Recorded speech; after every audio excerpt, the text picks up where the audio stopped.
In the Star Trek universe, Starfleet's primary purpose is to explore strange new worlds, to seek out new life and new civilizations. Now, while being a peaceful organization, from time to time it becomes necessary to protect themselves, and at other times it is necessary to use force to complete their missions, without violating the Prime Directive. Today we're looking at the Star Trek, the original series iconic phaser. Hi there, I'm Rob, and welcome to A Constantly Racing Mind.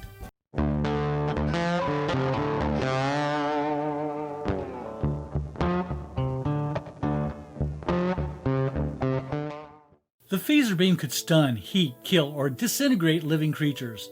Now, phasers could damage shields or other systems, or even cut through a hull. Now, phasers could also be used to cut through walls and burrow through rock.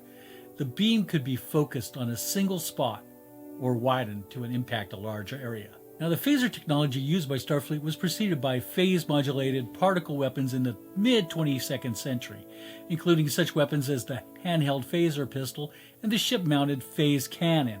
Now, laser weapons such as the laser pistol were also used before phasers became the standard-issue weapon in the Starfleet arsenal. Phaser weapons were invented during the 23rd century. The technology was used by Starfleet as early as the 2233 or thereabouts. The USS Kelvin was equipped with ship-mounted phaser banks. Phaser rifles were used as early as the 2265 era, although at that time officers were still armed with laser pistols. So, if you're new here, we cover the film genres of sci-fi, horror, action-adventure, prop culture, and all things geek. So if you want more videos on this subject or on these type of items, don't forget to subscribe and hit the notification bell to be aware of all my uploads. Handheld phasers were also used by Starfleet personnel as tools, not just weapons. Now, the phaser could be used to heat rocks and stones for warmth. Now, while there were specialized tools like phaser bores and phaser drills, a phaser, when fired together with another in tandem or set to a high setting, could create an opening in a solid rock wall. Also, different models of phasers made different sounds when fired, depending on the model and the setting. Federation phaser fire typically made a high-pitched whistle or tearing sound, for example. So, if you're deeply into Trek, you could use the sound to differentiate between types of power settings. In 2269, starship bridges were defended by the Automatic Bridge Defense System programmed to defend the ship from capture. On Deneb 5 in 2268, death by phaser was one of the methods of execution for those who were given the death penalty. In the 2270s, phaser power systems of Federation starships were redesigned to channel power directly from the warp core, thereby increasing the power output of phaser banks. Now, the 24th century saw many new advanced forms of phaser weaponry for the Federation, such as the more powerful phaser arrays that made use of multiple phase emitter segments, or the rapid-fire phaser cannons and the new compression phaser rifles. Now, personal phasers were normally set to fire a single steady stream of nadion particles. This beam could be widened to perform a phaser sweep, and most types of phasers could be set to alternatively fire a concentrated bolt of phaser energy. Now, in addition, a personal phaser could be set to fire a spread of multiple beams at once, a field burst of a specific frequency, a Luvettric pulse, or an expanding energy pulse. The Starfleet issued personal phaser came in three types. The phaser Type 1, or the hand phaser, was small and could be concealed easily. The Type 1 phaser was the smallest, most basic weapon carried by Starfleet and other Federation personnel. Type 1 phasers were typically carried when it would be inappropriate to carry a larger weapon, such as on a diplomatic mission or undercover work. Now, the Type 1 had 8 adjustable settings ranging from stun to heat through disruption, or in the original series timeframe, which is the 23rd century, the Type 1 in use in the 2260s incorporated a small flip-up sight. The Type 2 phaser was larger and handheld. It had a long hand grip or a pistol grip, depending on the model. And several versions of the Type 2 phaser incorporated a Type 1 phaser into their design. As early as the mid-23rd century, Federation Type 2 phasers were characterized by an unmistakable gun-like appearance, varying in color from black and white, gray and black, gray and copper combinations. It also featured an identifiable barrel and trigger structure with an elongated handle power pack capable of being quickly swapped out and reloaded.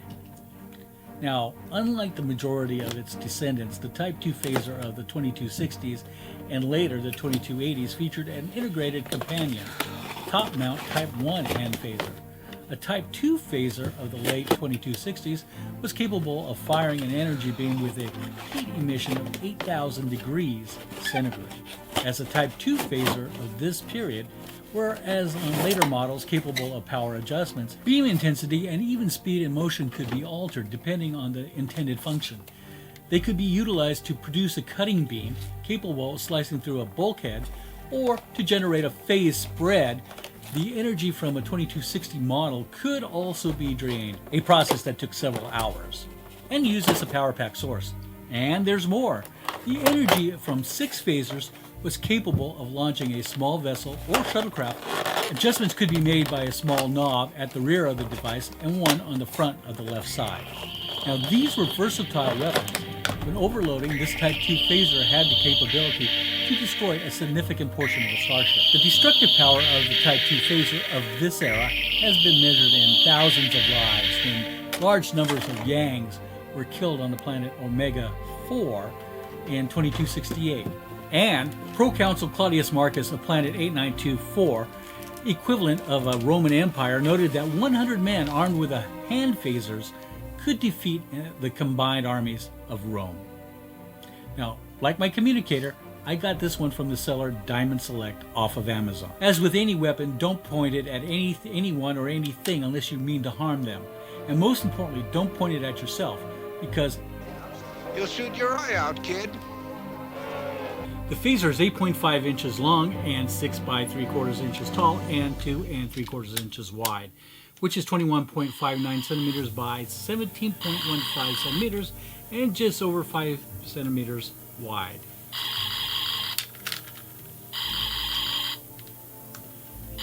Now, this phaser comes with 2 sound settings, which are primarily phaser and overload. It's not very loud at all, and the light emitted from the Type 1 or Type 2 phaser is not super bright either. However, for an item that is going to sit as a display, I'm thinking it's just about right. As we know, the real props were non-functional items that were sound and visual effects were added later. Now, as far as originals go, in 2015, a few Star Trek TV film props went up for auction. One of the most expensive items that was up for bid is one of the only 2-screen accurate used fiberglass TOS phaser props known to exist. Now, this prop, which was featured in the hands of a security officer in the episode Assignment Earth, which aired March 29, 1968. Now, I think it was auctioned for somewhere in the area of $60,000. Now, I don't have that much money to spend on a prop, but I can spend a little bit for an item that looks like the classic original series phaser. I don't feel the need to buy a more expensive remote control that looks like a phaser either. So I do think this will go well with my growing Star Trek collection. So let me know what you think about this phaser. Don't forget to subscribe and ring the bell to get notified of my latest videos, and watch this video right here for more Star Trek fun, and see you in the next video.